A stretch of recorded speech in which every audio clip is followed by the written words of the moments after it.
अस्सलाम वालेकुम student, this is Atif इसहाक और हम बात कर रहे हैं लारावेल के ऊपर। आज की इस वीडियो में हम बात करेंगे लारावेल एक्सेसर मेथड्स के बारे में।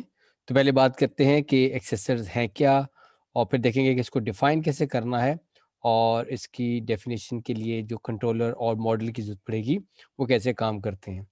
सो first we discuss what is एक्सेसर।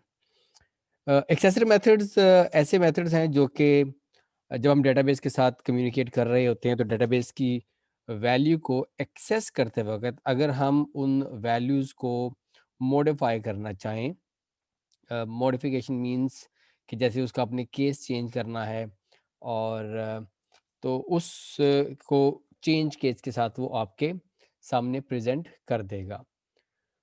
ये एक्सेसर मेथड्स हम अपने मॉडल्स के अंदर डिफाइन करते हैं और इनको हम ऑटोमेटिकली जब अपने मॉडल्स को कॉल करते हैं डेटाबेस से वैल्यू एक्सेस करने के लिए तो ये ऑटोमेटिकली कॉल हो जाते हैं। तो पहले तो हम ये देख लेते हैं हमारी डेटाबेस जो है उसकी क्या शक्ल है। तो हमने डेटाबेस में हमारे पास ये एम्प्लॉयज़ का टेबल है और हमने टेबल का नाम प्लूरल फॉर्म में रखा है। और आपको याद है कि जब हम मॉडल्स बनाते हैं तो टेबल हमारा प्लूरल फॉर्म में होता है और उसका जो मॉडल है वो सिंगुलर फॉर्म में होता है। अगर इस टेबल पे हम गौर करें तो इसके अंदर इस वक्त 3 रैकेट्स एग्जिस्ट करते हैं। Employee ID, emp name, rank, salary, attributes और उसके अगेंस्ट कुछ वैल्यूज एग्जिस्ट करेंगी। तो यहाँ पर एम्प्लॉय नेम सारे का सारा लोअर केस में लिखा हुआ है। हम इसको फर्स्ट लेटर को अपर करके रिप्रेजेंट करेंगे और इसी तरीके से हम किसी दूसरी फील्ड के अंदर कोई चेंज करके भी चेक करेंगे। तो क्या करना पड़ेगा, हमें सबसे पहले एक कंट्रोलर क्रिएट करना है और एक मॉडल क्रिएट करना है। तो हम एक कंट्रोलर क्रिएट करते हैं। कंट्रोलर क्रिएट करने के लिए PHP आर्टिजन मेक कंट्रोलर और कंट्रोलर का नाम मैं रख देता हूँ एम्प कंट्रोलर। सो मेरा कंट्रोलर क्रिएट हो गया और इसके साथ ही मैं एक मॉडल भी क्रिएट कर लेता हूँ और मॉडल मेरा है PHP आर्टिजन मेक मॉडल। चूंकि मेरा टेबल एम्प्लॉयज़ है तो मेरे मॉडल का नाम एम्प्लॉय होगा। सो हमने एक कंट्रोलर क्रिएट किया है और एक हमने मॉडल क्रिएट किया है। कंट्रोलर कहाँ पे एग्जिस्ट क्रिएट होता है, ये ऐप के अंदर HTTP में कंट्रोलर्स में। तो ये आपका एम कंट्रोलर है और इसी तरह से आपका जो मॉडल है वो ऐप के अंदर मॉडल्स के अंदर employee.php के नाम से क्रिएट हो गया। अपने कंट्रोलर के अंदर हम एक फंक्शन लिखते हैं और फंक्शन का नाम हम फॉर एग्जांपल अभी इंडेक्स रख लेते हैं और अभी के लिए सिर्फ और सिर्फ यहाँ पर हम कोई वैल्यू प्रिंट करवा के देखते हैं। अब ये है कि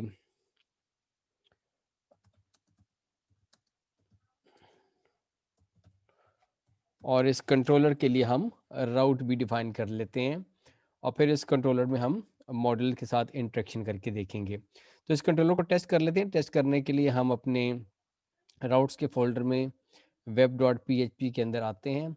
सबसे पहला काम आपने करना है कि आपने अपने कंट्रोलर को इंपोर्ट करना है। ऐप के अंदर HTTP HTTP के अंदर कंट्रोलर्स और उसके अंदर एम्प कंट्रोलर मेरे कंट्रोलर का नाम है। राउट डिफाइन करने के लिए राउट कॉलन कॉलन गेट, पहला आर्गुमेंट आपका जो होगा वो होगा URL और इस URL को आप कोई नाम दे दें। मैं इसको टेस्ट का नाम दे रहा हूँ। The second is an array और एरे में जो पहला एलिमेंट है वो है मेरी कंट्रोलर की class and the second is the name of the method जिसको कि हमने कंट्रोलर से कॉल करना है। सो इसको हम एक दफ़ा टेस्ट कर लेते हैं। अपने ब्राउज़र में जाते हैं और इसको हम टेस्ट करके देखते हैं कि ये मेरा कंट्रोलर यहाँ पे कॉल हो गया। अब अगली चीज़ जो हमने करनी है वो ये करनी है कि हमने डेटाबेस के साथ इंटरेक्ट करना है। तो अभी मैं अपने इस कंट्रोलर के अंदर आके एक चेंज करने लगा हूँ। वो ये है कि हम पहले यहाँ पे मॉडल को इंपोर्ट कर लेते हैं। यूज़ ऐप मॉडल्स और मॉडल का नाम है मेरा एम्प्लॉय और अब जो काम करना है वो ये करना है कि हम इस एम्प्लॉय के टेबल का सारा डाटा जो है यहाँ पर प्रेजेंट करते हैं। तो एम्प्लॉय कॉलन कॉलन ऑल, जब इसको हम यहाँ पे लिखते हैं और अपने ब्राउज़र में जाके जब हम इसको रिफ्रेश करेंगे तो हमारे पास एम्प्लॉयज़ के टेबल का जो डाटा है वो नज़र आ जाएगा। गौरतलब बात यह है कि यहाँ पर जो नेम है वो लोअर केस में है। अब हमने करना यह है कि हमने इस नेम को पहले लेटर को फर्स्ट करना है। तो उसके लिए हम एक्सेसर मेथड डिफाइन करेंगे और वो कहाँ पे डिफाइन करेंगे, वो अपने मॉडल के अंदर डिफाइन करेंगे। तो हम अपने employee.php मॉडल के अंदर आते हैं और यहाँ पर हम इस को डिफाइन करते हैं। तो एक मेथड लिखते हैं पब्लिक फंक्शन,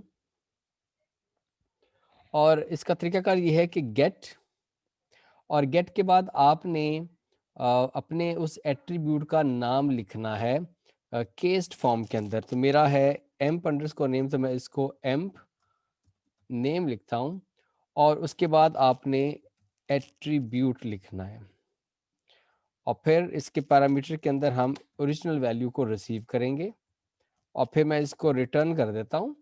रिटर्न क्या करना है कि यूसी फर्स्ट मेरे मेथड का नाम है, यानी अपर केस फर्स्ट, और उसको हम ये डॉलर वैल्यू पास कर देंगे।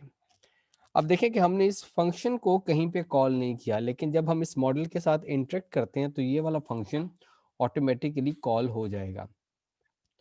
तो अब आप अपने ब्राउज़र में जब वापस जाएंगे और जब आप इसको रिफ्रेश करेंगे तो आप ये देखेंगे कि आपके नाम के पहले लेटर्स यानी असद का ए, महजर का एम और इसी तरह से ये हिना का एच जो है वो बड़ा हो गया है।